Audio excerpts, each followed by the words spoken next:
BOUI YouTube channel ద్వారా వాక్యాన్ని వీక్షిస్తున్నటువంటి మీ అందరికీ క్రీస్తు పేరట వందనాలు తెలియజేస్తున్నానండి. ఈరోజు ఒక మంచి ఉన్నతమైన అంశం మీతో పంచుకోవాలని నేను ఆశపడుతున్నాను. ఆ అంశం చెప్పబోయే ముందు చిన్న ప్రార్థన చేసుకొని ప్రారంభించుకుందామండి. మమ్మల్ని ఎంతో మిక్కిలిగా ప్రేమిస్తున్న మా కన్నతండ్రి, నీ గొప్ప ఘనమైన శ్రేష్టమైన ఉన్నతమైన నామానికి వందనాలు.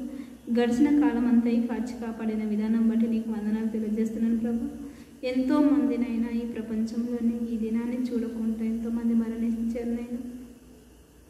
అయినా సరే కానీ మమ్మల్ని తండ్రి అని పిలుచుకునే భాగ్యం మాకు అనుగ్రహించి నీ పనిలో ఉన్న మమ్మల్ని అందరినీ జ్ఞాపకం చేసుకుంటున్న విధానం బట్టి నీకు వందనాలు. ఇంతటి మహాజ్ఞానాన్ని ప్రసాదించినటువంటి మా ఆత్మీయ తండ్రి గారిని జ్ఞాపకం చేసుకోండి. ఆయన చేపడుతున్న ప్రతి కార్యక్రమం విజయవంతంగా నడిపిస్తున్న విధానం బట్టి నీకు వందనాలు. బైబిల్ ఓపెన్ యూనివర్సిటీ తరపున సేవ చేస్తున్న నీ ప్రియులైన పిల్లలందరినీ జ్ఞాపకం చేసుకోండి. దేవా, చెప్తున్న నాకు సమయోచితమైన జ్ఞానం అనుగ్రహించండి. వింటున్న నీ పిల్లలందరినీ జ్ఞాపకం చేసుకోండి. విని విడిచిపెట్టేవారు కాకుండా వాక్యానుసారమైన బ్రతుకు మా జీవితంలో నెరవేర్చి మరణదినం వరకు నమ్మకమైన పిల్లలుగా మేమందరూ కలిసి జీవించి నీ ఉన్న మహాలోకానికి మేమందరం చేరుకునే భాగ్యం దయచేయించమని యేసుక్రీస్తు పరిశుద్ధ నామమున అడిగి వేడుకొని ప్రార్థిస్తున్నాను కన్నతండ్రి. ఆమేన్, ఆమేన్. ఈరోజు ఒక మంచి ఉన్నతమైన అంశం మీతో పంచుకోవాలని నేను ఆశపడుతున్నానండి. అది స్త్రీలకు సంబంధించినటువంటి విషయం. అంశం పేరు ఏంటంటే విశ్వాస వీర వనితలు. మరొకసారి అండి, విశ్వాస వీర వనితలు. దేనికి తలదించని, దేనికి భయపడని, ఒక అసాధ్యమైన కార్యాలు సుసాధ్యం చేసే, తన ప్రాణాలను సహితం లెక్క చేయకుండా సాహసోపేతమైన కార్యక్రమాలు ఏవైతే ఉంటుందో అటువంటి వారినే వీరులు, వీర వనితలు అని అంటారు. అంటే భారతదేశంలో కానీ ప్రపంచ దేశాల్లో కానీ ఎంతోమంది స్త్రీలు పురుషులతో పాటు సమానంగా ముందుకు వెళ్ళిపోవడం జరుగుతుందండి. అసాధ్యమైన కొన్ని కార్యక్రమాలు ఉంటాయి, అవన్నీ స్త్రీలు సహితం చేయగలుగుతున్నారు. వారిని వీరు వనితలు, వీర వనితలు అనేసి పేరు పెట్టడం జరిగిందండి. అందులో ఏంటంటే మన భారతదేశానికి చెందినటువంటి కొంతమంది మహిళలు ఉన్నారు, ప్రపంచ దేశాలకు చెందినటువంటి కొంతమంది మహిళలు ఉన్నారు. కల్పన చావ్లాని కనుక మనం చూసుకున్నట్లయితే భారతదేశానికి చెందినటువంటి హర్యానా రాష్ట్రానికి చెందిన ఈ స్త్రీ నాసా హోమగామి మొదటి మహిళ అండి. అంతరిక్షంలోనికి ప్రయాణించిన మొదటి మహిళ. తర్వాత సునీత విలియమ్స్ యునైటెడ్ స్టేట్స్ నావికా దళ అధికారిగా కూడా మరియు నాసా హోమగామి కూడా, అలాగే అంతరిక్షంలోని ఎక్కువసేపు ప్రయాణించినటువంటి సునీత విలియమ్స్ ప్రపంచ రికార్డు అనేది సృష్టించిందండి. అలాగే ఏంటంటే ఝాన్సీ లక్ష్మీబాయి అసలు పేరు ఏంటంటే మణికర్ణిక. స్వతంత్ర సంగ్రామం కాలంలోని ఝాన్సీ లక్ష్మీబాయి పాల్గొంది. స్వతంత్ర సంగ్రామ కార్యక్రమంలోని పాల్గొన్న మొదటి మహిళగా ఝాన్సీ లక్ష్మీబాయి పేరు తెచ్చుకుంది.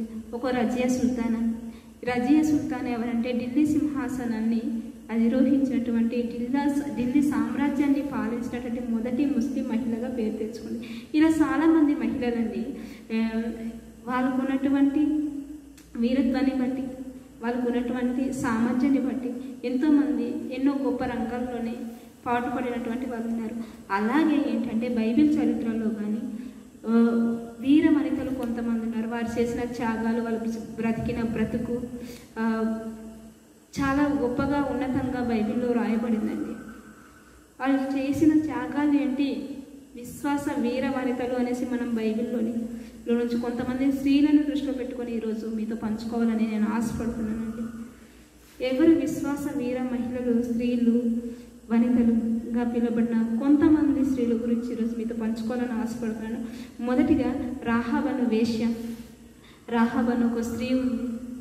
ఆమె ఎందుకోసం ఆమె పేరు వీర వనితల జాబితాలో ఉంది అని ఒకసారి మొదటి నుంచి మనం చూడగలిగినట్లయితే హెబ్రీ రాసిన పత్రిక 11వ అధ్యాయం 31వ వచనం కనుక మనం చూసినట్లయితే, హెబ్రీ రాసిన పత్రిక 11వ అధ్యాయం 31వ వచనం, విశ్వాసమును బట్టి రాహాబను వేశ్య వేగుల వారిని సమాధానంగా చేర్చుకునినందున అవిధేయులతో పాటు నశింపకపోయేను అంటే, విశ్వాస వీరుల జాబితాలను ఒక స్త్రీ కనబడుతుంది, రాహాబ్ అనే స్త్రీ.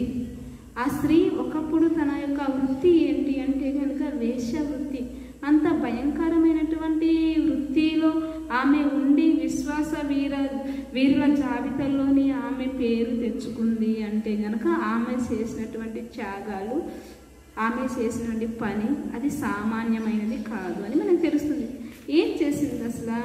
వీరుల జాబితాలోని ఆమె పేరు ఉంటే సామాన్యమైనది కాదు. ఎంతో ఉన్నతమైన కార్యక్రమాలు చేస్తే తప్ప వీరుల జాబితాలోనే ఆమె పేరు ఉంటుంది. వీరుల జాబితాలో ఆమె పేరు ఉంది అంటే ఆమె చేసినటువంటి కార్యక్రమాలు ఏంటి అని మనం ఆలోచించినట్లయితే, యాకోబు పత్రిక 2వ అధ్యాయం 24-25 వచనం కనుక మనం ఆలోచిస్తుంటే, విశ్వాసమును బట్టి కాక క్రియల మూలంగా నీతిమంతులని తీర్చబడిరి.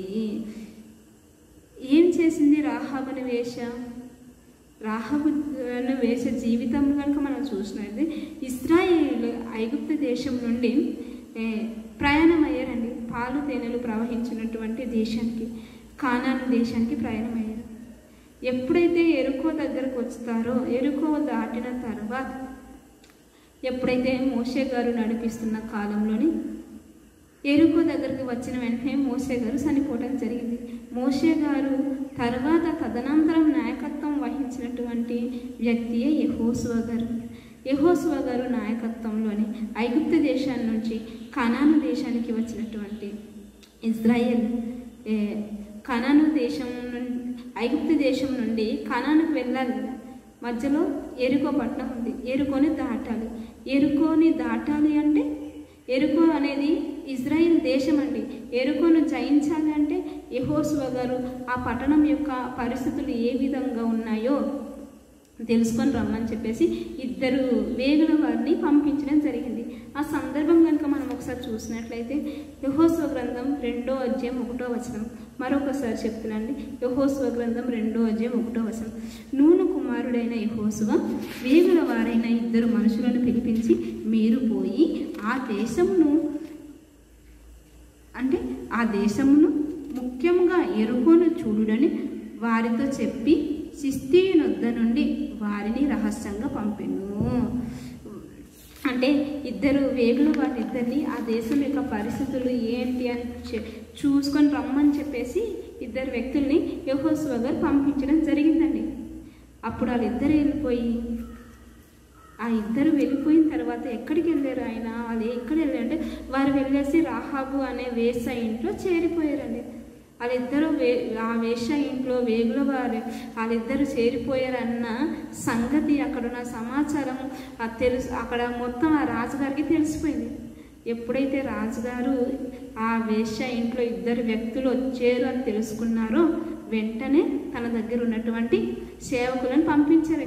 2 వ్యక్తులు వచ్చారు కదా, వాళ్ళని తీసుకొని రండి అని చెప్పేసి ఇజ్రాయెల్ దేశం అంతా చుట్టుపక్కల ఉన్న, ఇజ్రాయెల్ దేశం అంటే అక్కడ ఉన్న చుట్టుపక్కల ఉన్న ఆ దేశాలన్నిటికీ భయం అండి.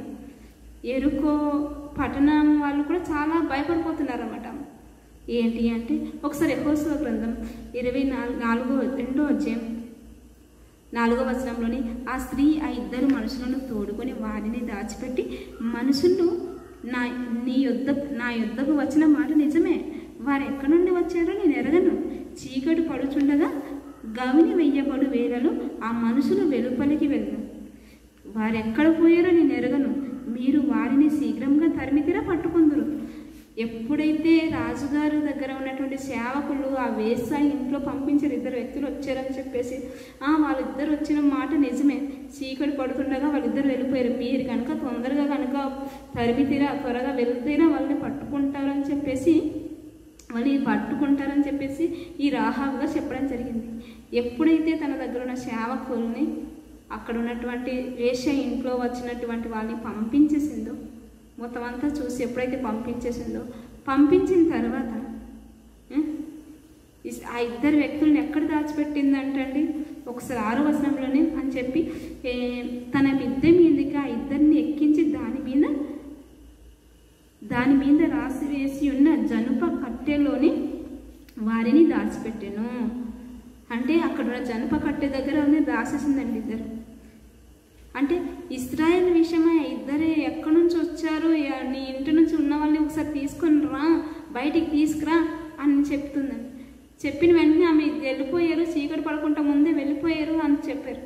చీకటి పడకుండానే వాళ్ళిద్దరు కూడా వెళ్ళిపోయారు అని చెప్పేసి ఎంత గుండె ధైర్యంతో ఇంట్లో ఇద్దరిని పెట్టుకొని ఎంత ధైర్యంతో వాళ్ళు వెళ్ళిపోయారు అని చెప్పిందని ఆ స్త్రీకి ఉన్నటువంటి అంత గొప్ప గుండె ధైర్యం ఎక్కడి నుంచి వచ్చింది? అంత భయంకరమైన ఆ ప్రజల దగ్గర ఎక్కడి నుంచి వచ్చింది? ఆ ఇద్దరిని ఎందుకు దాచిపెట్టింది ఆ స్త్రీ? ఆ దాచిపెట్టవలసినటువంటి అవసరత ఆమెకేముంది? ఆ ఇద్దరు వేగుల వారిని దాచిపెట్టడానికి గల కారణం ఏంటి? అప్పటికి దేవుని గురించిన విషయాలు ఆ స్త్రీ విన్నది కనుక, దేవుని గురించిన సంగతులు అనేకమైన సంగతులు ఆ స్త్రీ చూసింది కనుక ఇశ్రాయేలు దేవుడే నిజమైన దేవుడని, ఇశ్రాయేలు దేవుడే నిజమైన దేవుడని రాహాబు అనే వేష ఏంటంటే నమ్మిందండి. నమ్ముకుంది కనుకనే వాళ్ళిద్దరిని దాచిపెట్టింది. ఒకవేళ ఆ ఇద్దరిని దాచి పెట్టింది అన్న సంగతి ఆ రాజుగారికి తెలిస్తే రాహాబు పరిస్థితి ఏంటి? తన ప్రాణాలు తీసుకోవటం ఖాయం, తప్పకుండా తన ప్రాణాలే పోయేదనమాట. ఆ ఇద్దరిని దాచిపెట్టింది అంటే ఆమెకు ఉన్నటువంటి ధైర్యం ఎంతో మనకు అర్థమవుతుంది. ఇండియా వాళ్ళు పాకిస్తాన్కు వెళ్తే మన దేశంలో ఉన్న వాళ్ళకి ఆ దేశం వాళ్ళు ఊరుకుంటారా?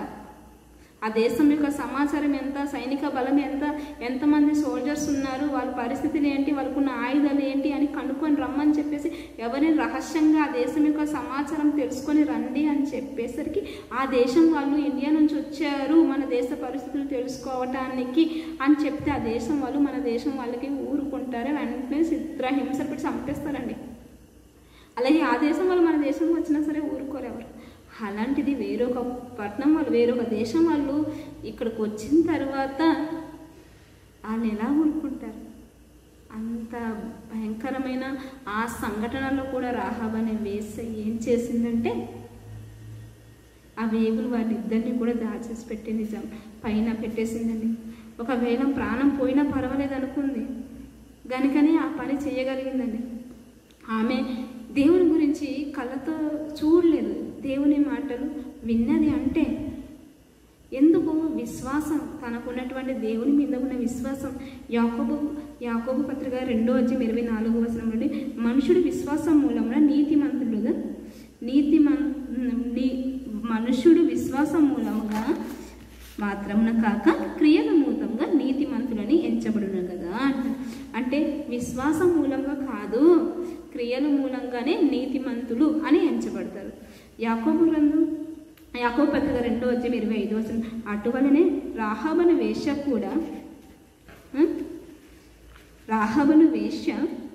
కూడా తనను చేర్చుకొని వేరొక మార్గంలో నిలిచి వెలుపలికి పోయిన వారిని పంపి వేసినప్పుడు క్రియల మూలంగా నీతిమంతులని ఎంచబడిన కదా.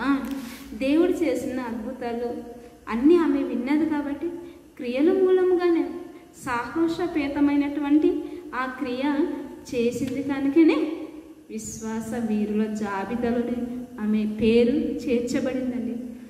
ఇశ్రాయేలే దేవుడే దేవుడు. ఐగుప్తు దేశం నుండి ఇశ్రాయేలులకు దేవుడు చేసినటువంటి మేలులు, సూచక క్రియలు, అద్భుతాలు ఇన్ని అన్ను కాదండి. ఏంటి?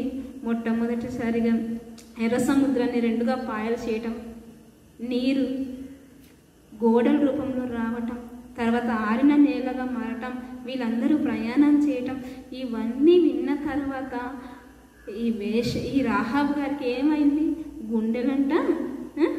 గుండెలు కరిగిపోయిందంట. యెహోషువ గ్రంథం 2:11 ఉంటుంది. మేము విన్నప్పుడు మా గుండెలు కరిగిపోయాను అంటారు. మీ దేవుడైన యెహోవా పైన ఆకాశమందు కానీ కింద భూమి అందు కానీ దేవుడే, మీ దేవుడైన దేవుడే నిజమైన దేవుడు. ఆకాశంలో కానీ భూమిలో కానీ భూమి కింద కానీ అన్ని సృష్టిని సమస్తమును కలుగజేసిన వాడు మీ దేవుడే. కాబట్టి మీ దేవుడు ఈ పట్టణాన్ని కనుక ఒకవేళ నాశనం చేసేస్తే మా కుటుంబాన్ని జ్ఞాపకం చేసుకోండి అని చెప్పేసి ఈ రాహాబు తన దగ్గర ఉన్నటువంటి వాళ్ళకి చెప్పడం జరిగింది. యెహోషువ గ్రంథం 2:13 నేను మరణము నుండి తప్పించను గనుక నాకు సహాయం చేయుడి అని చెప్తూ నా తల్లియు నా తండ్రియు నా తల్లియు నా అన్నదమ్ములను నా అక్క చెల్లులను వారికి కలిగిన వారందరూ చావకుండా బ్రతుకనిచ్చి రక్షించినట్లుగా దయచేసి యెహోవా తోడని ప్రమాణం చేయుడనెను.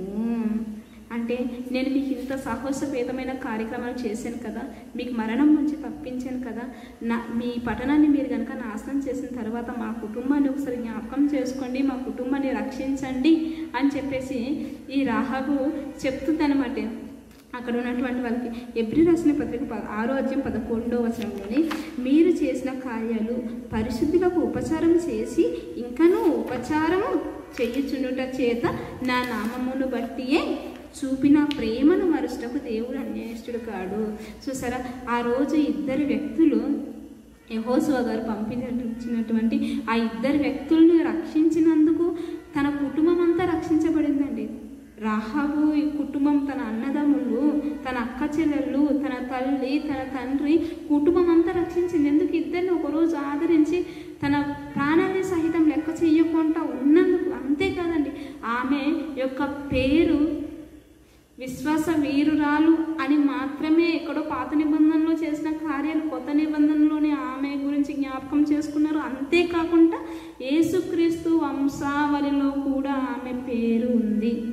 ఆమె పేరు ఉంది అంటే ఆమె చేసినటువంటి కార్యము సామాన్యమైన కార్యాలు కాదు, ఒక సాహసోపేతమైనటువంటి ఉన్నతమైన కార్యం. కాబట్టి మత్తయి సువార్త 1:5 ఇక్కడ వంశావళిలో కూడా విశ్వాస వీరుల జాబితాలో కూడా కనబడుతుందండి.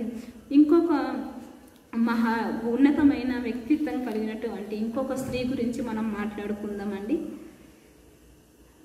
ఎవరు కాదండి ఆ స్త్రీ? ఎస్తేరు గారు యొక్క పరిస్థితులు మనం కనుక ఆలోచిస్తున్నట్లయితే, రాజైన అహస్వరోసు రాజ్య పరిపాలన కాలంలోని పారశీక దేశం యొక్క రాజ్య విస్తీర్ణము, గొప్పతనం, రాజ్యం యొక్క ఘనత, 127 సంస్థానాలు ఉన్నటువంటి ఆ ప్రతిష్టత, ఆ గొప్పతనాన్ని చాటుకోవాలని చెప్పేసి చాలా గొప్పగా గ్రాండ్ సెలబ్రేషన్ చేసుకుంటున్నారండి అహస్వరోసు రాజుగారు. ఎప్పుడైతే అక్కడున్న అలుపులకేమి గనులకేమి రాజకోటలో ప్రతి ఒక్కరికి తన ఆవరణలోని తన హ్యాపీనెస్ని పంచుకోవడానికి విందు అందరికీ పంచిపెడుతున్నారండి, విందు చేపడుతున్నారండి. అప్పుడు ఆ ఆనందపరమైన ఆ సమయంలో తన భార్య అయిన వస్తీ రాణిగారిని అందరినీ చూపించాలనేసి అనుకున్నారండి. తన కోటలో రాణిగారిని అందరినీ చూపించి ఆమె ఎంత అందమైనదో అందరినీ చూపించాలని చెప్పేసి తన దగ్గర ఉన్నటువంటి నపుంసకుల్ని పిలిపించి రాణిగారు వస్తీ ఎక్కడున్నదో రమ్మని చెప్పని చెప్తే ఆ రాణిగారు ఒప్పుకోకపోయేసరికి రాజుగారికి చాలా కోపం వచ్చేసింది. ఆయన కోపం చాలా సామాన్యమైన కోపం కాదండి, చాలా భయంకరమైన కోపం వచ్చినా కానీ అంత సామాన్యమైన కోపంగా ఆమె లేదండి. అంత భయంకరమైనటువంటి ఆ కోపం, అటువంటి భయంకరమైనటువంటి ఆ కోపం కలిగినటువంటి ఆ అహస్వరోసు ఏం చేశారు? వెంటనే తన దగ్గర ఉన్నటువంటి సలహాదారులు పిలిపించి ఏం చేశారంటే, ఆ సలహాదారులని పిలిపించి ఏం చెయ్యాలి, ఆమె రావట్లేదు, నా పరువు ఏమైపోవాలి, నాకున్న సామ్రాజ్యం ఎంత, నేను ఈ చక్రవర్తిగా ఉన్న నా మాటకి ఆమె మాట వినలేదు, నా మాటకి ఆమె ఇది చెయ్యలేదని చెప్పేసి ఎప్పుడైతే కోపపడిందో రాజుగారు కోపం వచ్చిన వెంటనే వాళ్ళు ఇచ్చే అడ్వైజ్ ఏంటి? వస్తీని రాణిగారి దగ్గర నుంచి తొలగిస్తున్నాను, ఒక మాట చెప్పండి అని చెప్పేసి అంటారండి. ఎప్పుడైతే వస్తీని రాణిగా తొలగిస్తున్నాను ప్రకటన చేశారో, ఈ వస్తీ కంటే అందమైన, వస్తీ కంటే గుణమైన, వస్తీ కంటే జ్ఞానం కలిగినటువంటి స్త్రీని ఆమె ప్లేస్లో వేరొక స్త్రీని రప్పిస్తాము, ఈమెని తొలగించండి అని చెప్పారు. వెంటనే రాజుగారు ప్రకటన చేశారండి. ఏమని ప్రకటన చేశారు రాజుగారు? వస్తీని రాణిగారి నుంచి తొలగిస్తున్నాము అని వెంటనే ప్రకటన చేశారు. ప్రకటన చేసిన వెంటనే మరి వస్తీ బదులుగా రాణిగా రావాలి కదా, ఎవరు రావాలి? తన దగ్గర ఉన్న 127 సంస్థానాలు కలిగినటువంటి ఆ సామ్రాజ్యాన్ని మొత్తాన్ని వెతకాలి, అందులో అందమైన వాళ్ళందరినీ పిలవాలి. ఇప్పుడు ఎలాగైతే ప్రపంచ పోటీల్లోనూ మిస్ యూనివర్స్ కానీ, మిస్ ఇండియా కానీ, మిస్ వరల్డ్ కానీ అని చెప్పేసి ప్రపంచ పోటీల్లోని ఎలాగైతే సెలక్షన్స్ జరుగుతుందో, జ్ఞానాన్ని బట్టి, వాళ్ళందరినీ బట్టి, వాళ్ళ నడక బట్టి సెలక్షన్ చేస్తారండి. అదేవిధంగా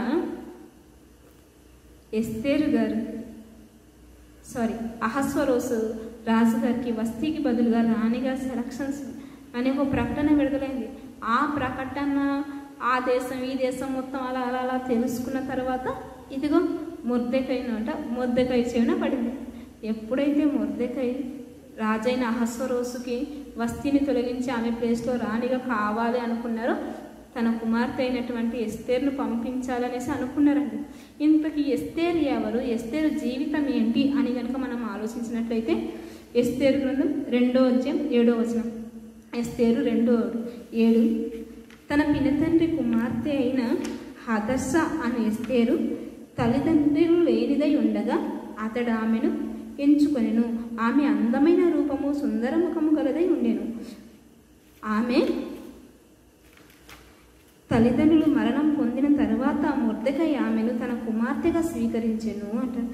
పినతండ్రి అంటే తన పినతండ్రి అయినటువంటి మొర్దెకై పారసిక దేశ సామ్రాజ్యానికి రాజుగా ఉన్నారు. అతనికి రాణి కావాలని చెప్పేసి ఎప్పుడైతే ప్రకటన విన్నారో, ఆ ప్రకటన విన్న వెంటనే తన కుమార్తెను పంపించాలనుకున్నారండి. ఎప్పుడైతే తన కుమార్తెను పంపించాలని చెప్పేసి మొర్దెకై చెప్పారో, చెప్పిన మాట, తండ్రి మాట విన్న ఎస్తేరు గారు తప్పకుండా వెళ్ళిందండి. వెళ్ళిన తర్వాత జరిగిన సందర్భాలు ఏంటి అంటే, ఎస్తేరు గ్రంథం 2వ అధ్యాయం 16-17 వచనాలు కనుక ఒకసారి చూసినట్లయితే, ఎస్తేరు గ్రంథం 2వ అధ్యాయం 16-17 ఆ ప్రకారము ఎస్తేరు రాజైన అహస్వరోసు ఏలుబడి యందు 7వ సంవత్సరమున తేబేతు అను 10వ నెలలోని రాజనగరంలోని అతనిని చేర్చుకుపోగా, స్త్రీలందరికంటే రాజు ఎస్తేరును ప్రేమించెను. కన్యలందరికంటే ఆమె అతని వలన దయాదాక్ష్యములు పొందెను. అతడు రాజ్య కిరీటమును ఆమె తల మీద ఉంచి ఆమెను వస్తీకి బదులుగా రాణిగా నియమించెను.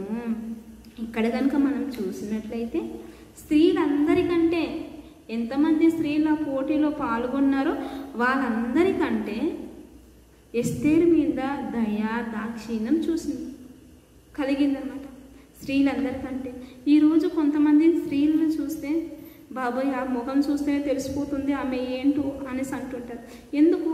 ఆమె యొక్క ముఖం అంత భయంకరంగా కనబడింది అంటే ఆమె మనసు ఇంకా దాని క్యారెక్టర్ ఇంకా దాని నడవడిక ఎంత ఎలా ఉంటుందో అనేసి తెలుసు.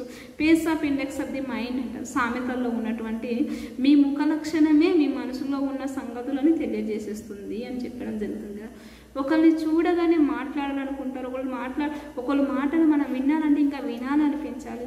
ఒకరితో మనం మాట్లాడుతున్నామంటే వాళ్ళు చూపే చూపు కానీ, వాళ్ళు మాట్లాడే విధానం కానీ, వాళ్ళ పద్ధతి ఏంటి అనేది మనం చూడగానే కొంతవరకు అర్థమైపోతుంది.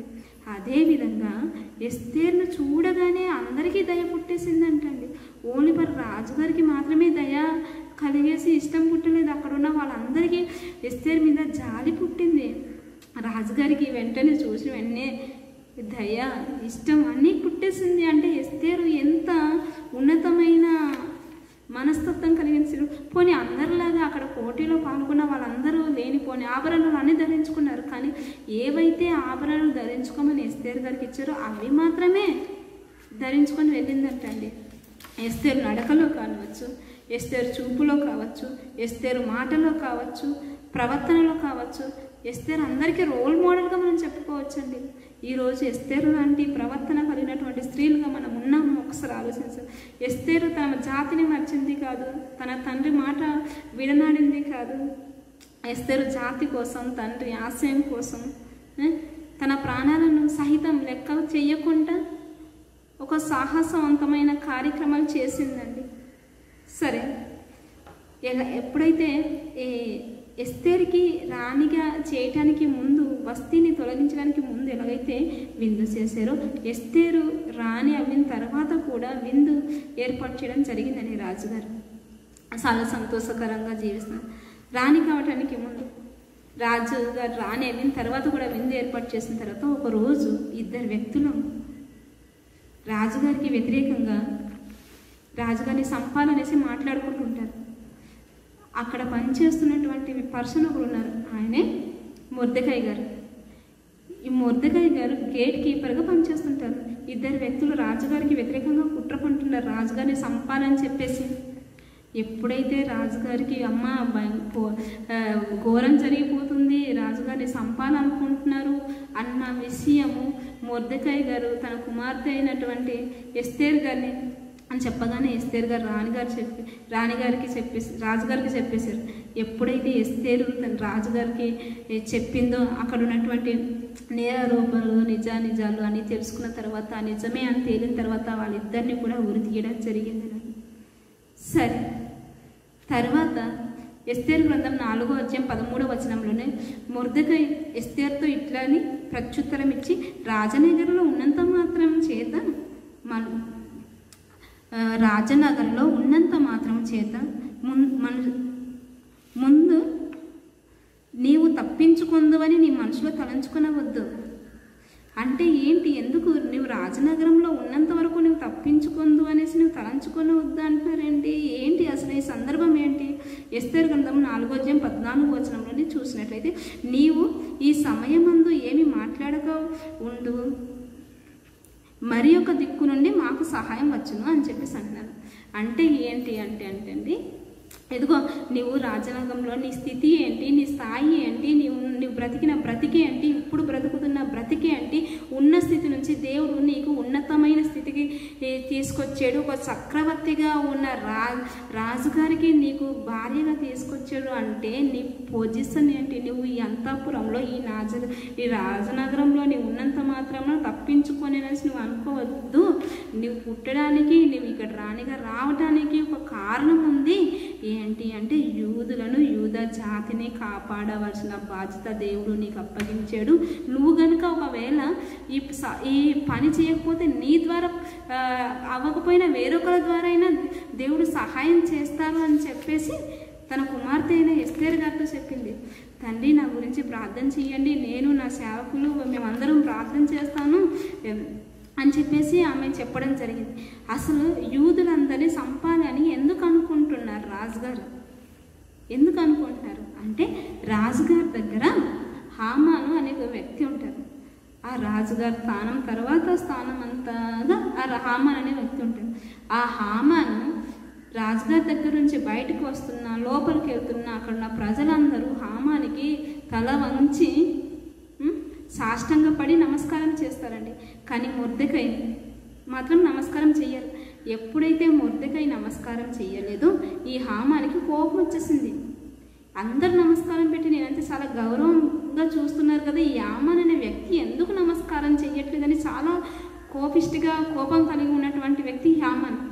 ఎప్పుడైతే హామానికి కోపం వచ్చిందో ఇంకా అక్కడ ఉన్న వాళ్ళు కూడా చెప్తారు, ఎందుకు నువ్వు నమస్కారం చేయట్లేదు, నమస్కారం చేయకపోవడానికి గల కారణం ఏంటి అనేసి అడిగితే, ఇదిగో నేను ఎవరినో తెలుసా, నేను యూదా జాతికి చెందిన వాడు, దేవుని చేత ఏర్పరచుకున్న వాళ్ళని విన్నాను, దేవుని చేత ఎంపిక చేయబడిన జాతి మాది యూదా జాతి. ఎవరికి కూడా తల దించం, ఎవరికి సాష్టంగపడి నమస్కారం చేయని అవసరం లేదు మాది అని చెప్పేసి మొర్దెకాయ్ గారు అంటారన్నమాట. ఎప్పుడైతే ఈ మాటలు హామానుకి తెలిసిందో హామాను గారు వెంటనే చాలా కోపం వచ్చేసి రగులుకొని ఇంటికి వెళ్ళిపోతారండి. ఇంటికి వెళ్ళిపోయిన తర్వాత అంతా ఒక యూదుడై ఉండి కూడా ఆనాడు ఎలాగైతే శద్రక్, మేషక్, అబేద్నెగోలు అక్కడ విగ్రహాలకి నమస్కారం చేయలేదు, పూజించలేదు, అలాగే ఈ హామాన్ అనే వ్యక్తిని, ఈ మొర్దెకాయ్ అనే వ్యక్తి నమస్కారం చేయలేదండి. నమస్కారం చేయాలి అని ఎందుకు, యూదులము, మేము దేవుని చేత ఎంపిక చేయబడిన వాళ్ళము అని చెప్పేసి ఆనాడు యూదుడై ఉన్నందుకు ఆయనకి అంత గౌరవం, పౌరుషం, దేవుని తరపున ఎంపిక చేయబడిన జాతి అని ఆయన అంతలాగా గొప్పగా ఎంచుకుంటే, ఈరోజు క్రీస్తును కలిగినటువంటి మనం ఇంకెంత గొప్పగా ఉండాలండి. మీరు రాజులైన యాజకులు, దేవుని సొత్తైన ప్రజలు అని దేవుడు చెప్తున్నారు కదా. మీరు రాజులు, మీరు యాజకులు, దేవునికి సొత్తైన ప్రజలు, క్రీస్తును ధరించుకున్న క్రైస్తవులు, దేవుని పిల్లలు అని పేరు పెట్టుకున్న మనము ఇంకా దేవుని గురించి ఎంత గొప్పగా బ్రతకాలి ఈ లోకంలో, ఇప్పుడున్న సమాజంలో.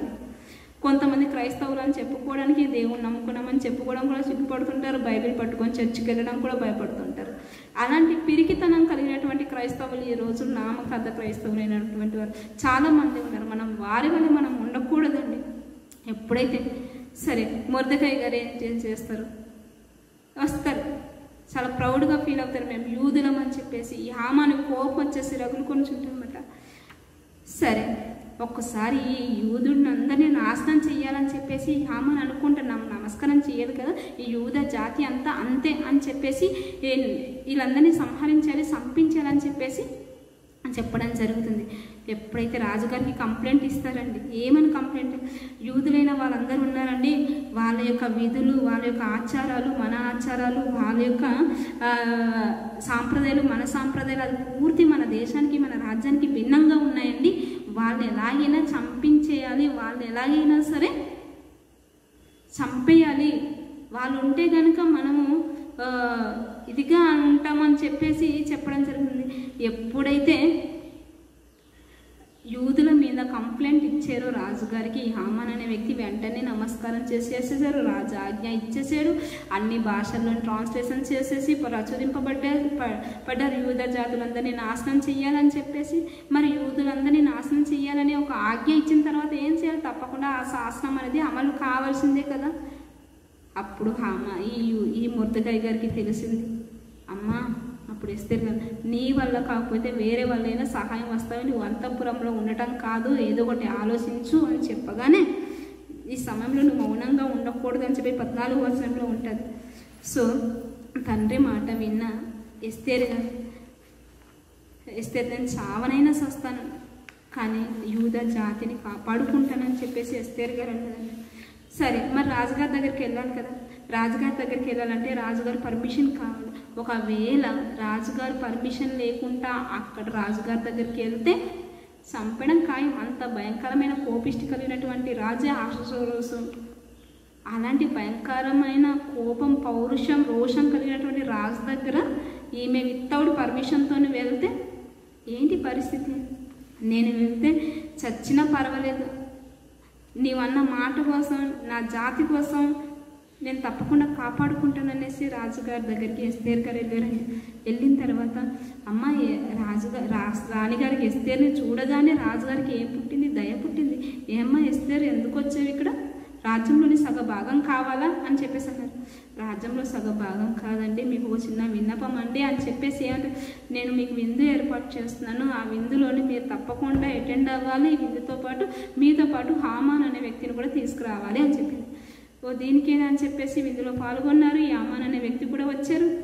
ఎప్పుడైతే వ్యక్తి వచ్చారో, అమ్మ ఎంత విందు ఏర్పాటు చేస్తున్నావు, కారణం ఏంటి, నీకేం కావాలి చెప్పు, ఇన్ని సంస్థానాలు ఉన్నాయి, ఈ సంస్థానాల్లో ఈ సగం కావాలో చెప్పు అని చెప్తే, నాకేం అవసరం లేదండి, ఇంకొక చిన్న విన్నపం అండి, రేపటికి కూడాను నువ్వు ఈ విందుకి అటెండ్ కావాలి, మళ్ళీ ఈ హామాన్ అనే వ్యక్తిని తీసుకొని రావాలండి. ఈ హామాను పొంగిపోతూ ఉంటారు, గౌరవం వచ్చింది, రాజుగారితో సమానంగా నేను ఉన్నానంటే నన్ను కూడా విందుకి అయ్యగారి దగ్గర కాదు అమ్మగారి దగ్గర కూడా నేను ఉన్నానని చెప్పేసి చాలా గొప్పగా గర్వంగా ఫీల్ అవుతూ ఉంటారన్నమాట. అంత గర్వంగా ఫీల్ అవి బయటకు వచ్చేసరికి హామాన్ అనే వ్యక్తి నమస్కారం చేయరు, అందరూ నమస్కారం చేస్తారు. ఇంత వెంటనే రోషం కలిగేసి తన ఇంటికి వెళ్ళిపోతాడండి హామాన్. ఎప్పుడైతే హామాన్ ఇంటికి వెళ్ళిపోతాడో తన భార్యతోనే, తన కుటుంబ సభ్యులతోనే అందరితో చెప్తూ ఉంటారు.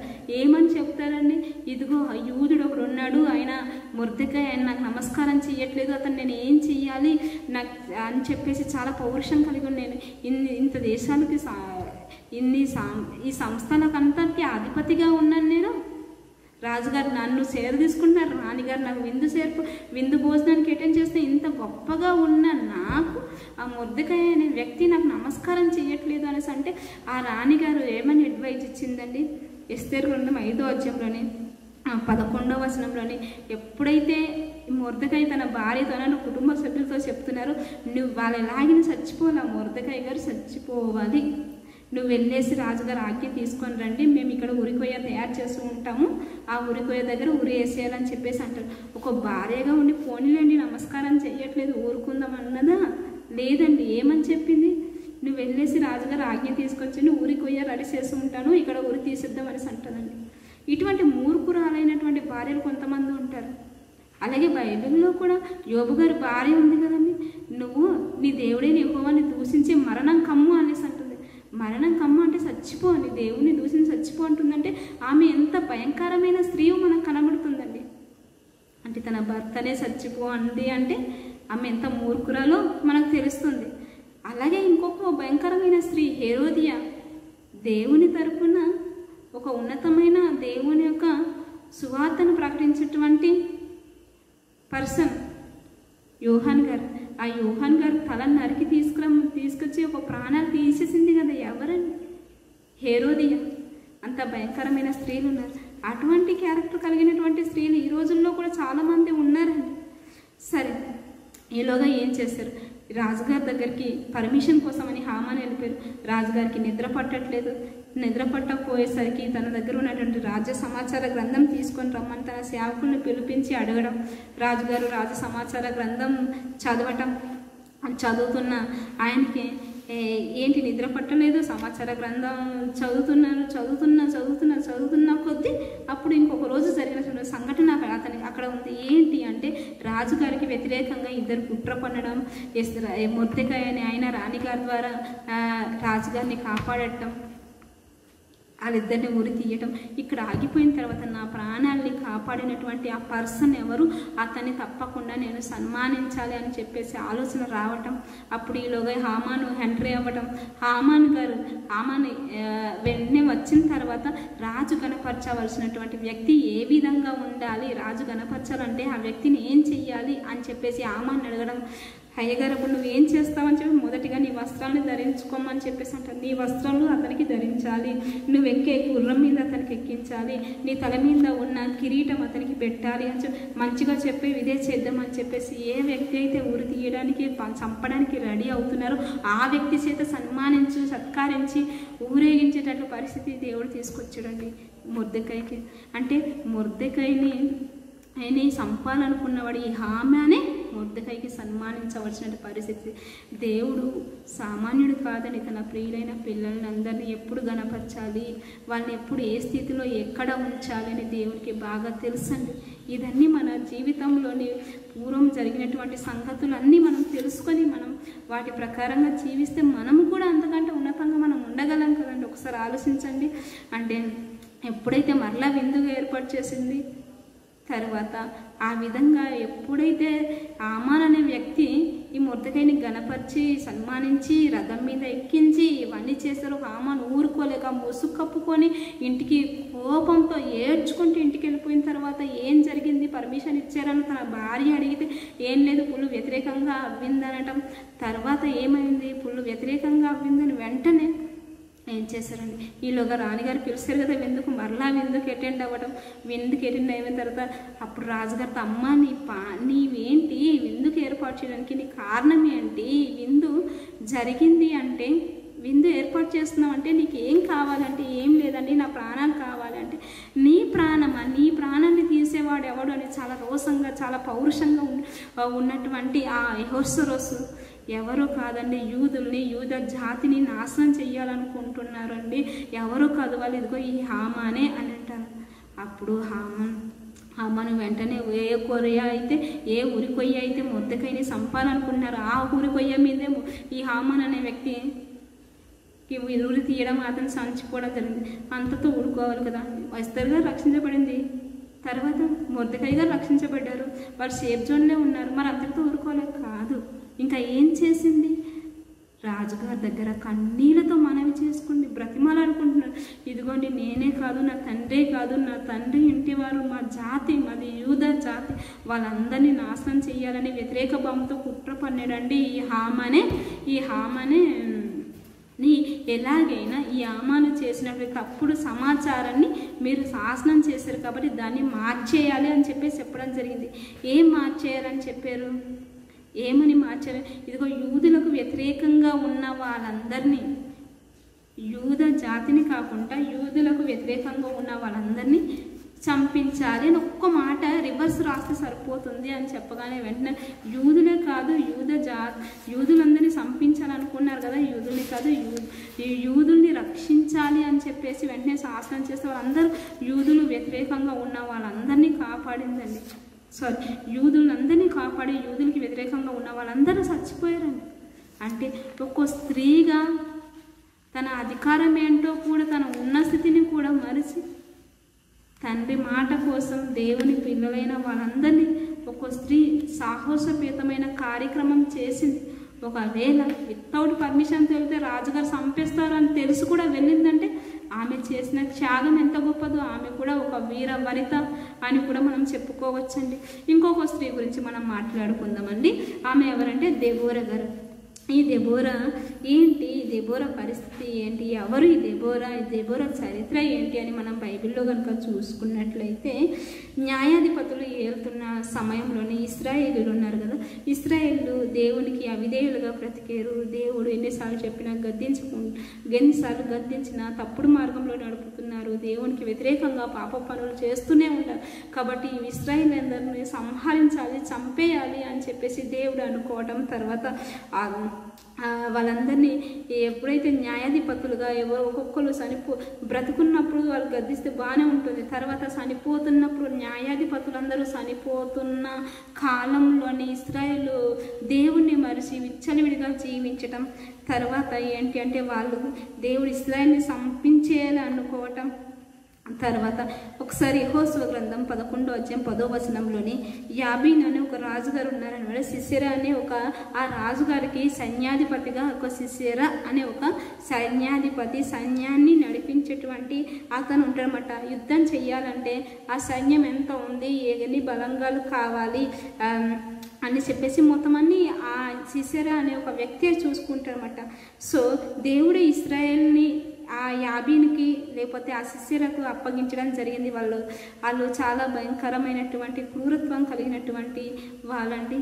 ఎప్పుడైతే ఈ సిసెరాని దేవుడే ఇశ్రాయేల్ని అప్పగించారో అప్పుడు అక్కడున్న యాబీన్ అనే రాజుగారు ఆ రాజుగారు ఆజ్ఞ ఇవ్వటం, ఈ సిసెరా ప్రధాన సైన్యాధికారిగా ఉండి ఆ ఇశ్రాయేల్ అందరినీ చంపడానికి రెడీ అయిపోతున్న కాలంలోని అప్పుడు చాలా ఇశ్రాయేల్ అందరికీ చాలా భయంకరమైనటువంటి శ్రమలు పెట్టిన వెంటనే వాళ్ళకి బుద్ధి వచ్చింది. అసలు మేము ఇన్ని కష్టాలు పడడానికి గల కారణం ఏంటి, మేము కఠినమైన శిక్షలు అనుభవించడానికి గల కారణాలు ఏంటి అని చెప్పేసి దేవుని మీద అప్పుడప్పుడు కొంచెం నెమ్మదిగా మార్పు అనేది రావడం జరిగింది. ఎప్పుడైతే ఇశ్రాయేలు మారుతున్నారో, ఎందుకు మేము చచ్చిపోతున్నాం అంటే న్యాయాధిపతులు చనిపోయిన వెంటనే ఇష్టం వచ్చినట్టు జీవించేసేవాళ్ళు కదా. సో ఆ ఇశ్రాయేలీలు దేవునికి మేము చేసిన పాపాలు, మేము చేసిన తప్పులు మమ్మల్ని క్షమించు అని చెప్పేసి దేవుడికి క్షమాపణ అడగడం, దేవుడు మరలా వాళ్ళపై కనికరించి వాళ్ళని బ్రతికించాలనుకోవటం. తర్వాత ఇశ్రాయేలులో న్యాయాధిపతిగా ఉన్నటువంటి ఒక స్త్రీ పేరే దెబోరా అని ఆలోచిస్తే, ఈ దెబోరా అనేది ఎవరు అంటే, సో ఈ దెబోరా అనేది ఒక ప్రవక్త అనమాట. ఈ దెబోరా పేరే ఎందుకు రాయపడింది, న్యాయాధిపతులు వెళ్తున్న సమయం అంతమంది న్యాయాధిపతులు ఉన్నారు, అంతమంది ప్రవక్తలు ఉన్నారు, కానీ ఈ స్త్రీ ఎందుకు మనకి ఇక్కడ కనబడుతుంది అంటే లపిదోతియా భార్య దెబోరా అని రాయబడిందండి. లపిదోతియా ఒక భార్య ఈ దెబోరా. లపిదోతియా అంటే దివిటి అనేసి అర్థం అండి. దివిటి అంటే వెలుగు అని అర్థం అండి. దెబోరా అంటే ఏంటంటే తేనెటీగ. ఒక తేనెటీగకు అలాగే దెబోరాకు చాలా మంచి సంబంధం ఉంది. ఏ విధంగా అంటే ఒక తేనెటీగ 1,40,000 దూరం ప్రయాణం చేయగలిగితేనే ఒక 1/2 కేజీ తేనె గ్యాదర్ చేసుకుంటుంది అంట. అలాగే ఏంటి అంటే కనుక ఒక దెబోరా కూడాను ఒక తేనెటీగ లాగా తన జీవితాంతం చాలా ప్రయాసపడింది. ఎవరిని, ఇశ్రాయేలులను రక్షించటం కోసము దేవుడు ఏర్పరచుకున్న ఒక స్త్రీ అన్నమాట. సో ఇశ్రాయేలు దేవుని ప్రజలను విడిపించటం కోసము దేవుని తరపున ఒక సమాజ సేవా దృక్పథం కలిగినటువంటి ఒక స్త్రీగా, ఇశ్రాయేలులందరికీ ఒక తల్లిగా, ఒక ప్రవక్తగా, ఒక న్యాయాధిపతిగా దెబోరా అనేది కనిపిస్తుందండి. తన భర్త అడుగుజాడల్లోనే నడుచుకుంటూ ఒకవైపు ఇశ్రాయేలు ప్రజలకి న్యాయం తీర్చుకుంటూ మంచి మార్గంలో నడుస్తున్నటువంటి ఈ స్త్రీయే ఈ దెబోరా అనమాట. అంటే ఏంటి అంటే ఈ దెబోరా ప్రత్యేకత ఏంటి, మన స్త్రీలను ఈ లోకంలో మిక్కిలి బలహీనమైన ఘటమ అని చెప్పేసి చెప్పడం జరుగుతుంది కదా. కానీ ఇశ్రాయేలు 12 గోత్రాలు ఉన్నారు కదా, ఆ 12 గోత్రాల వారాలోని ఈ ప్రవక్తగా ఈ దేవుడు దెబోరానే నిర్ణయించాడు.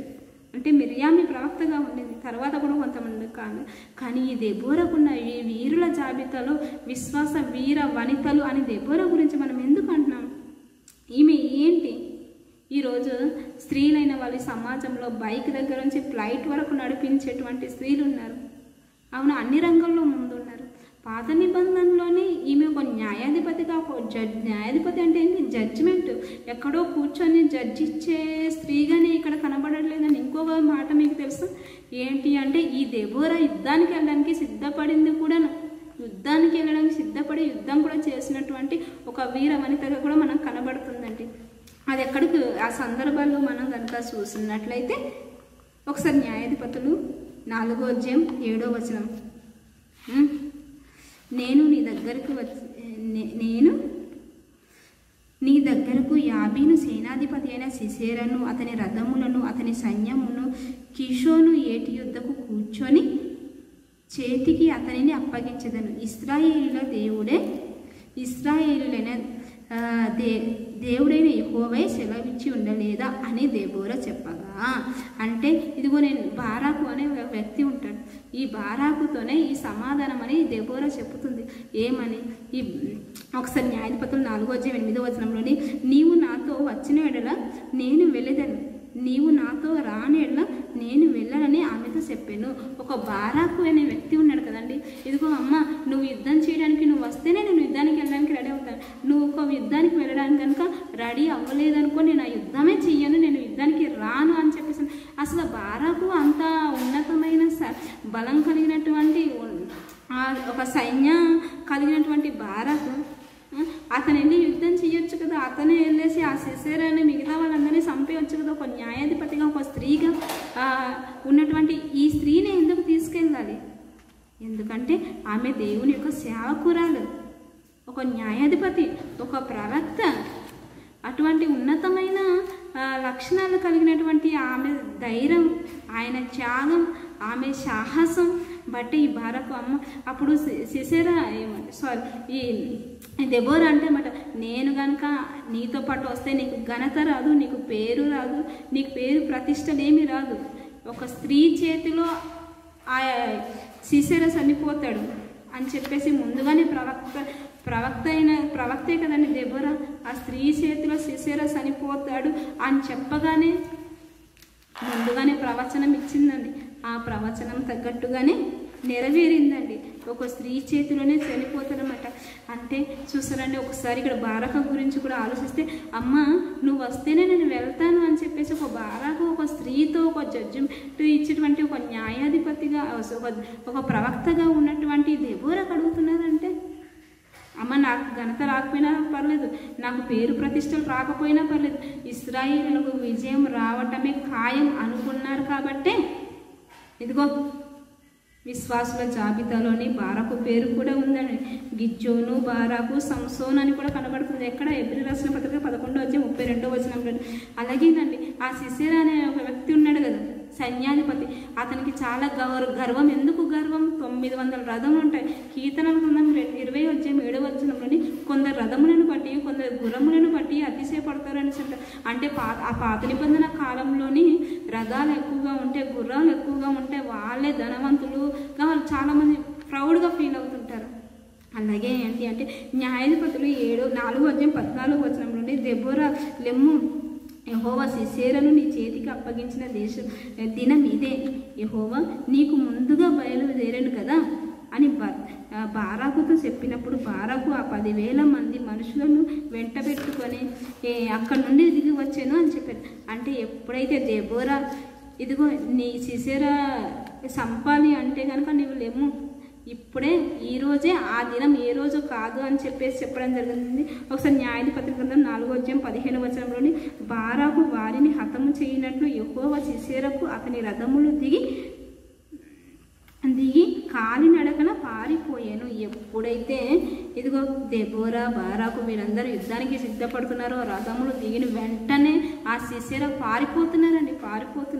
ఎక్కడ పారిపోయారు? భయంతో, వణుకుతో పారిపోయాడు, అలసిపోతున్నాడండి.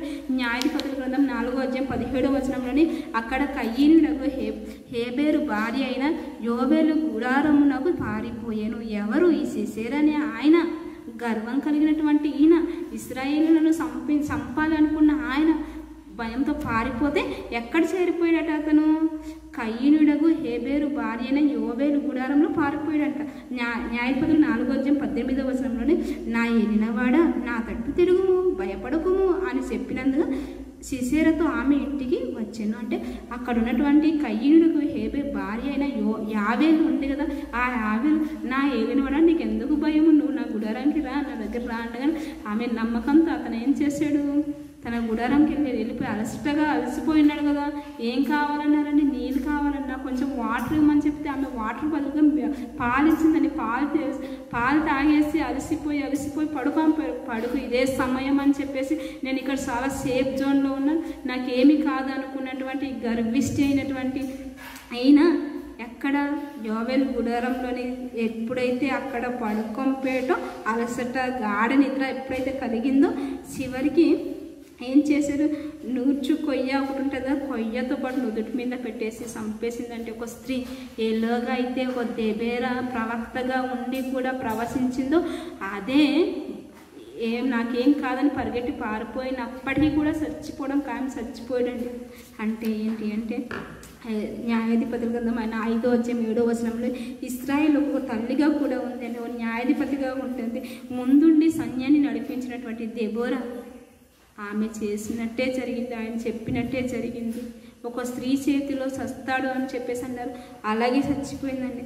అంటే ఏంటంటే ఈ దెబోరా కూడా ఒక విశ్వాస వీరురాలుగా మనకు కనబడుతుందండి. మీకు ఒక విషయం చెప్పమంటారా? ఈ ఇండియాలోని మహారాష్ట్ర ఉంది. మహారాష్ట్రను పరిపాలించినటువంటి ఛత్రపతి శివాజీ మహారాష్ట్ర పరిపాలించే ఒక ఛత్రపతిగా ఉన్నాడు అంటే కారణం అతని తల్లి అతనికి ఉపదేశించిన దేవోక్తి. దేశం కోసం, దేశ ప్రజల కోసం తన ప్రాణాలను సహితం లెక్క చేయకుండా చిన్నప్పటి నుంచి తల్లి యొక్క సంరక్షణలోని ఉన్న శివాజీ గారు దేశం కోసం చాలా ఒక ఛత్రపతిగా ఉన్నారంటే మెయిన్ పర్సన్ ఎవరైనా ఉన్నారంటే ఇదిగో తల్లి అయినా జిజియాబాయి అని చెప్పుకో తప్పదండి. దేశానికి ఢిల్లీకి రాజైనా తల్లికి కొడుకే అని ఒక సామెత కూడా చెప్పడం జరుగుతుంది కదండి. నీ కొడుకు ఎంత గనుడైనా ఎంత అల్పుడైనా కారణం తల్లి పాత్ర, ప్రధానమైన పాత్ర. మనం దేశాన్ని ఉద్ధరించిన తర్వాత నా కుటుంబాన్ని మనం రక్షించుకుంటే, మన పిల్లల్ని మన తరపున మన వారిని మనం రక్షించుకుంటే మనమందము వీర వనితలమే అవుతామండి. అందుకేనా ఇంకొక కొత్త నిబంధనలోని ఇంకొక ఇద్దరు స్త్రీలను చెప్పేసి నేను ముగించేస్తానండి. సమరయ స్త్రీ మన అందరికీ తెలుసు. యోహాను పత్రిక 4:15 తెలుసు. సమరయ స్త్రీ ఏంటి? ఆమె కూడా ఒక వేశ్య లాంటి క్యారెక్టర్ కలిగింది. తనకు ఒక 5 భర్తలు ఉంటారు. అయినా సరే ఆ నూటి దగ్గరికి వచ్చిన తర్వాత యేసుక్రీస్తు ప్రభు అక్కడ ఎంట్రీ అవ్వడం, వాటర్ కావు నేను ఇచ్చి నీళ్ళు దాహం ఇంకా ఎప్పటికీ రాదు అని చెప్పడం, ఆ సంభాషణ మన అందరికీ తెలుసు కదండి. అంటే ఒక సమరయ స్త్రీ యేసుక్రీస్తు ప్రభు మాట విని మేము ప్రవక్త కోసం ఎదురు చూస్తున్నాము, ఆయన వచ్చినప్పుడు మాకు అన్నీ తెలుస్తుంటే మీరు ఎదురు చూస్తున్న ఆ ప్రవక్త ఎవరు కాదు నేనే అని చెప్పగానే ఆమె విని విశ్వసించి గ్రామానికి వెళ్ళిపోయి ఊరినంతా తీసుకొచ్చేసిందండి. ఒక స్త్రీగా ఉండి ఆమె వేశ్య అలాంటి క్యారెక్టర్ ఒక బ్యాడ్ క్యారెక్టర్ కలిగినటువంటి ఒక స్త్రీ ఒక గ్రామానంతా తీసుకొచ్చేసి వాక్యం వినిపించి అనేక మందికి దేవుణ్ణి చూపించింది. దేవుని కుమారుని చూపించగలిగితే ఒక సాహసంతో కూడా ఒక మంచి పని అది. ఒక సభ ఏర్పాటు చేసినప్పుడు, ఒక మీటింగ్ ఏర్పాటు చేసినప్పుడు, ఒక వ్యక్తిని మీటింగ్కి ఏర్పాటు చేయాలంటే ఆ వ్యక్తికి ఎంత మోటివ్ చేస్తే కానీ మీటింగ్కి రాని సందర్భాలు ఈ రోజుల్లో ఏదైనా బెనిఫిట్స్ ఉంటేనే వస్తాయి. అలాంటిది క్యారెక్టర్ లేని ఈ స్త్రీ వెళ్ళి గ్రామానంతా తీసుకొని వచ్చేసింది, అందరికీ దేవుణ్ణి చూపించింది, దేవుని మాటలు వినిపించగలిగింది అంటే ఆమె వీరవనిత కాదంటారా? ఇంకొక స్త్రీ ఒకసారి యోహాను సువార్త 4:19 నీవు ప్రవక్తవని గ్రహించుచున్నాను అని చెప్పేసి అంటారంటే యేసుక్రీస్తు ప్రభు దేవుని యొక్క ప్రవక్త అని చెప్పేసి గ్రహిస్తున్నాడని నమ్మిందండి. అందుకేనండి ఆమె పేరు బైబిల్లో రాయబడిందంటే ఆమె చేసిన అసాధ్యమైన కార్యం చేసిందని చెప్పుకోవచ్చు కదండి. ఒకసారి యోహాను సువార్త 4:28 గ్రామం అంతటి ఊరి వాళ్ళందరినీ తీసుకొని వచ్చేసిందండి. ఇంకొక స్త్రీ గురించి మాట్లాడుకుందామండి. పాపాత్మురాలైనటువంటి స్త్రీ. అంటే పాపాత్మురాలు అంటే ఏంటి అంటే తన బ్రతుకు పాపపూరితమైన బ్రతుకైనా సరే ఎప్పుడైతే యేసుక్రీస్తు ప్రభు ఆ ఇంట చేర్చిన వెంటనే మిగుల విలువైన అత్తారు గుడ్డి తీసుకొని వచ్చి ఏం చేసింది? సెంట్ బాటిల్ తీసుకొని వచ్చి యేసుక్రీస్తు ప్రభు తలకి తైలం పోసింది. ఏడ్చి ఏడ్చి కన్నీళ్ళతో కాలు కడిగింది, తన జుత్తుతో కాలు తుడిసింది. అంటే ఏమనుకుంటారో, నన్ను ఏమనుకుంటారో, పక్క వాళ్ళు ఏమనుకుంటున్నారు, అక్కడ ఉన్న శిష్యులు ఏమనుకుంటారో, నా వల్ల ఆయనకి బ్యాడ్ నేమ్ వస్తుంది, ఇలాంటివి ఏమీ లేదా. నా పాపాలు కడగబడాలి, నేను నా బ్రతుకు మారాలి, ఆయన దగ్గరికి వెళ్తేనే నా బ్రతుకు మారుతుంది అని చెప్పేసి చాలా ఆ రోజుల్లో సెంట్ బాటిల్ అంతే. ఈ రోజుల్లోనే సెంట్ బాటిల్ కొనుక్కోవాలని చాలా కాస్ట్ ఉంటుంది కదా, అలాంటిది ఆ రోజుల్లో మిక్కిలి వెళ్ళగలిగిన విలువైన అత్తారుగుడి తీసుకున్న యేసుక్రీస్తు ప్రభు పాదాలు ఆ కన్నీళ్ళతో కడిగింది, తలకి తైలం పోసింది. అంటే ఆమె చేసింది ఇంత అంత కాదు, భూమి అంతటా కూడా ఆమె గురించి చెప్పబడుతుంది అని చెప్పేసి చెప్పడం జరుగుతుంది. ఆమె కూడా ఒక విశ్వాస వీర వనితగా చెప్పవచ్చండి. ఇలాగ బైబిల్లోని విశ్వాస వీర వనితలు చాలామంది ఉన్నారండి. తెలుసుకోవాలి, మనం అందరూ తెలుసుకోవాలి, అనేక మందికి మంచి మార్గం వైపు నడిపించాలి. ఈ లోకం గురించే కాకుండా పరలోక సంబంధమైన వారిగా కొందరినైనా సరే మనసుని నరకానికి పోకుండా తప్పించాలి, వాళ్ళ ప్రవర్తనలు మార్చాలి. ఈ లోకంలోనే భయంకరమైన ఉగ్రవాదిగా, నక్సలైట్లుగా, దొంగగా, ఒక నరహంతకుడుగా, లేకపోతే ఒక వ్యభిచారిగా, ఇటువంటి భయమైన క్యారెక్టర్స్ లేకుండా దైవం కలిగినటువంటి ఒక మంచి మానవత్వం కలిగినటువంటి మనిషిగా మారాలంటే స్త్రీలుగా మనం అందరూ ముందు మారాలి. ఎందుకంటే ఒక దేశాన్ని నడిపించటానికి ఒక నాయకుడు ఎంత అవసరమో, కుటుంబాన్ని నడిపించడానికి నాయకురాలుకే ఒక స్త్రీకి దేవుడు బాధ్యత అప్పగించాడు. అందుకే హోమ్ మినిస్టర్ అంటే కుటుంబాన్ని పాలించవలసింది, కుటుంబాలని సంరక్షించుకోవాల్సింది, తన తోటి వారిని సంరక్షించుకోవాల్సినది బాధ్యత స్త్రీకి. ఎందుకంటే స్త్రీని ఈ లోకంలో ఒక వస్తువును ఉత్పత్తి అయ్యి అమ్ముడు పోవాలంటే స్త్రీని చూపిస్తున్నారు కదా. స్త్రీ అడ్వర్టైజ్మెంట్ ఇస్తేనే ఆ వస్తువు తొందరగా అమ్ముడుపోతుంది, ఎక్కువ లాభం సంపాదించుకుంటుంది. అలాంటిది మంచి మార్గం చెప్పేసి, మంచి మాటలు చెప్పేసి అందరినీ మంచి మార్గంలో నడిపిస్తే మనకేం పోతుంది? పరలోకం వస్తుంది. కాబట్టి మనం అందరం వీర వనితలుగా దేవుని తరపున, దేవుని పిల్లలుగా సాహసపేతమైన గొప్ప గొప్ప కార్యాలు మనం అందరం చేస్తూ అనేక మందికి నీతి మార్గంలో, మంచి మార్గంలో నడిపించి దేవుని యొక్క ఉన్నతమైన లోకానికి మనం చేరుకోవాలి అని కోరుకుంటూ, విన్న మాటలు మనం ఏదో వింటున్నాము, విడిచిపెట్టేస్తున్నాము, ఏదో బ్రతికేస్తున్నామని కాకుండా ఎంతవరకు వాక్యానుసారమైన జీవితం మన నిజ జీవితంలో చూపించాలి. మనం అందరికీ అనేక మందికి రోల్ మోడల్గా ఉండాలి. ఇంకొక మాట మీతో చెప్పాలనుకుంటున్నాను. BOA కింగ్స్ అనే ఈ యూట్యూబ్ ఛానల్ని మీరందరూ సబ్స్క్రైబ్ చేసుకోండి, అనేక మందికి మాటలు వినిపించండి. కింగ్స్ అని పేరు పెట్టారు తమ్ముడు నికోలస్, కానీ ఆయన కింగ్స్ అంటే రాజు అని అర్థం. ఆ రాజులాగా మనం అందరూ బ్రతకాలి, ఎవరికి భయపడకూడదు, అంటే మనలో లోపాలేం ఉండకూడదు. ఏదో వింటున్నామని కాకుండా మన నిజ జీవితంలో వాటన్నిటిని అప్లై చేసుకుంటూ ప్రాక్టికల్ లైఫ్, దేవునికి ప్రాక్టికల్ లైఫ్ అంటే ఇష్టం. కాబట్టి మనం అందరూ నిజమైన దేవుని బిడ్డలుగా, పరలోకానికి వారసులుగా జీవించాలని చెప్పేసి కోరుకుంటూ చిన్న ప్రార్థన చేసుకొని ముగిస్తున్నానండి. మహోన్నతుడైన మా కన్న తండ్రి, ఇదిగో ప్రభువా, ఇప్పటివరకు నీ యొక్క ఉన్నతమైన మాటలు, వీర వనితలు అన్న అంశంతో కొంతమంది స్త్రీల గురించి వివరించి ఉన్నానైనా వీటన్నీ విడిచిపెట్టేవారు కాకుండా వాక్యానుసారమైన జీవితం అందరికీ దయచేయించండి. నువ్వు ఉన్న మహాలోకానికి చేరుకోవాలని కోరుకుంటూ నీ పని చేస్తున్న నీ ప్రియులైన పిల్లలందరికీ, అలాగే నాకు సహాయం చేసినటువంటి నా సహోదరునికి జ్ఞాపకం చేసుకోండి. అందరికీ వందనాలు తెలియజేస్తూ యేసుక్రీస్తు పరిశుద్ధ నామమున అడిగి వేడుకొని ప్రార్థిస్తున్నాను తండ్రి. ఆమేన్.